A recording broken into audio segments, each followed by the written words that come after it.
ससुराल और मायके का दर्द की कहानी। ससुराल में वह पहली सुबह मुझे आज भी याद है। कितनी घबरा कर मैं उठी थी, यह सोचती हुई कि कहीं देर हो न जाए। सब ना जाने मेरे बारे में क्या सोचेंगे। केवल एक रात ही तो नए घर में कटी थी और इतना सब कुछ बदल गया जैसे आसमान में उड़ती चिड़िया को किसी ने मोती के लालच देकर पिंजरे में कैद कर लिया हो। शुरू के कुछ दिन तो यूं ही गुजर गए। एक दिन हम बाहर घूमने गए। जब हम वापस घर आए तो सासू माँ की आंखों में खुशी तो दिख रही थी, लेकिन केवल अपनी बेटी के लिए ही। मैंने सोचा कि शायद नया नया रिश्ता है, एक दूसरे को समझने में कुछ वक्त लगेगा, लेकिन समय ने जल्द ही एहसास करा दिया कि मैं यहाँ बहू हूँ, इसलिए मैं जैसा चाहूँ वैसा नहीं कर पाऊँगी।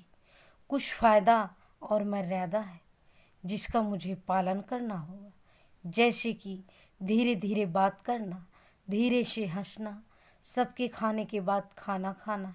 यह सब आदतें मुझे अपने आप आ गई। माँ से भी बात कम होने लगी, जिसकी वजह से मुझे पीहर की याद आने लगी।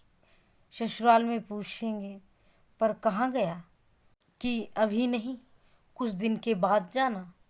जिस पति ने शादी के समय कहा था कि आपकी बेटी पास में ही तो है, कभी भी आ जाया करेगी, उसके भी सुर बदल गए।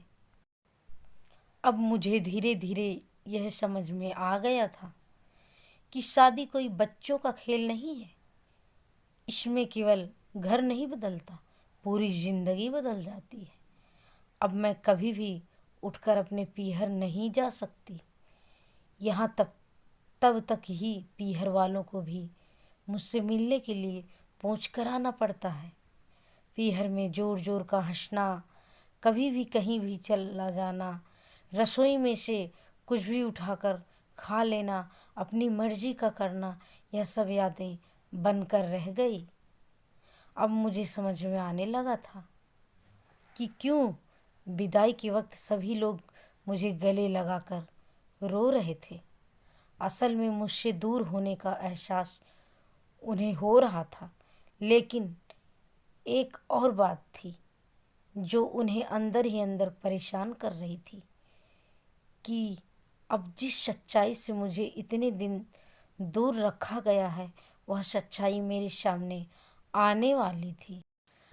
पापा का यह झूठ कि मैं उनकी बेटी नहीं बेटा हूँ, अब और दिन नहीं छुप पाएगा, जो कि उनकी सबसे बड़ी चिंता थी कि अब उनका बेटा, जिसको कभी भी बेटी होने का एहसास नहीं कराया था, जीवन के इतने बड़े सच से सामना करने जा रही थी।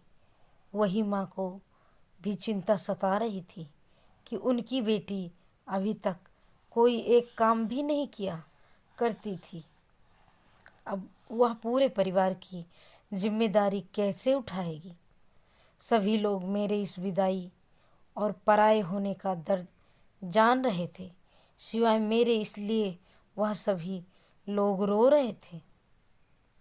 आज मुझे समझ आ गया कि उनका रोना गलत नहीं था।